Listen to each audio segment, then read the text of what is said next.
Alright, so what we're doing today is removing rivets and pins from our number 2 copper. If you turn it in with steel in it, like that, they'll give you a way lower price than number 2 copper.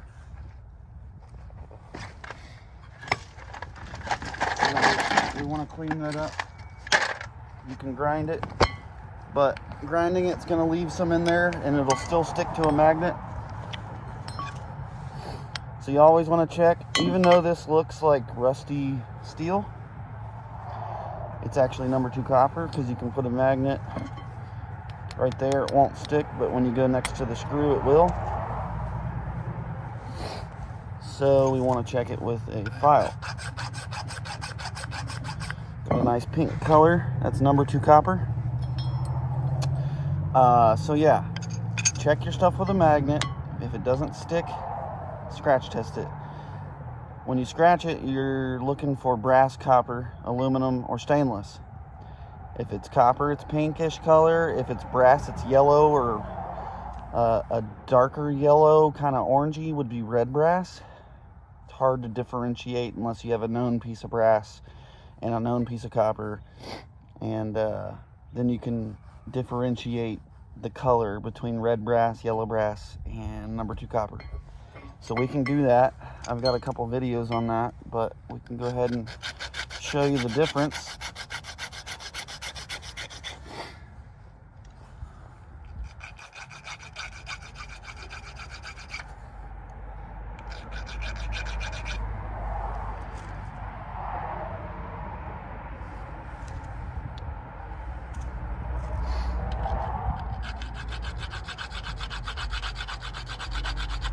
Okay, so we've got a known piece of brass, which is going to be yellow.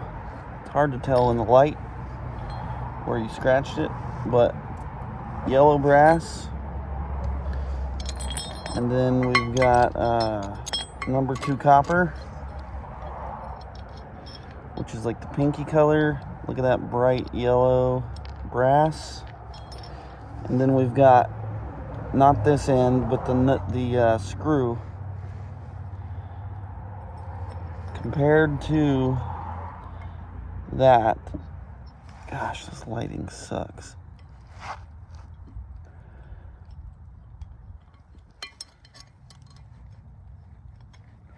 See if I can get all these in the frame.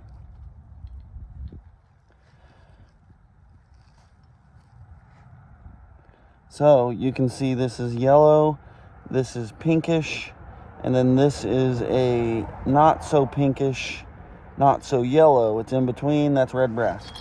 Some yards will pay you more for red brass than yellow brass. Unfortunately, my yard takes it all the same.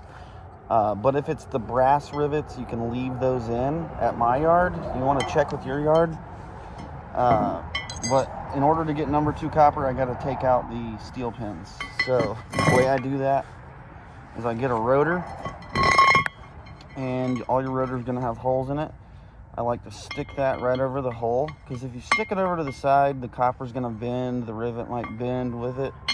But sticking it in that hole gives it a nice rigid spot to drive it through. Boom. Easy. Easy upgrade. You probably find rotors when you're out and about, so keep one with you just for this purpose, because you'll eventually come across a lot of these in like electrical gear where they're riveted in. Boom. So now we got these 2 little pins coming out one end, one bigger pin coming out the other. I already started this little one. Let's pull it out. And let's get the other one. Just a little tap. See, I'm putting it right over that hole.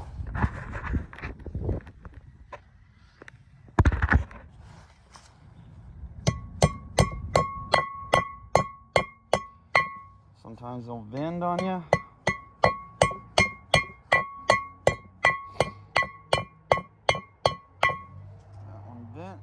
All right, let's flip it over and get this one.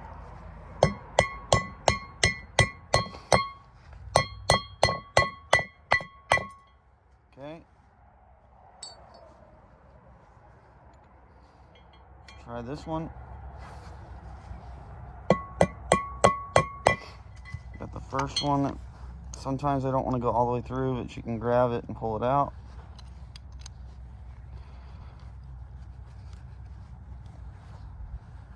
Of course, I'm not getting this one.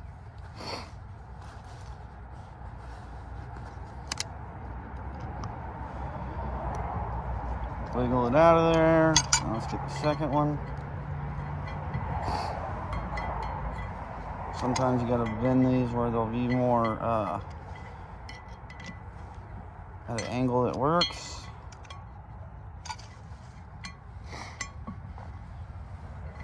Well, that angle's still not good enough.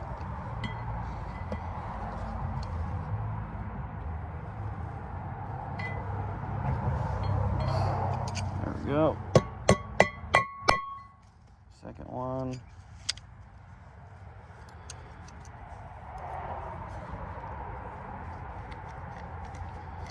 Wiggle and jiggle it out.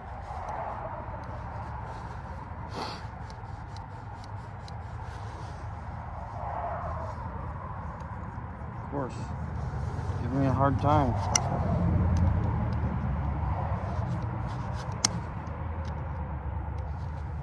Whenever you film something, it always gives you a tough time, it seems.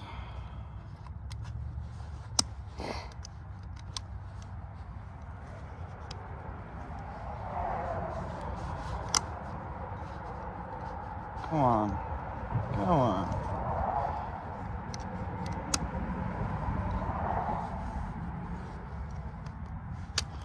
Got it. All right, now to the big one.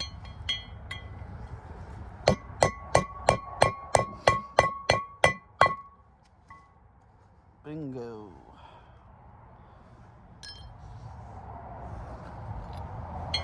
Do one more.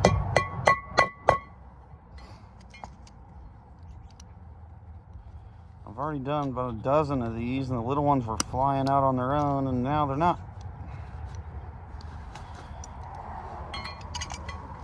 Okay.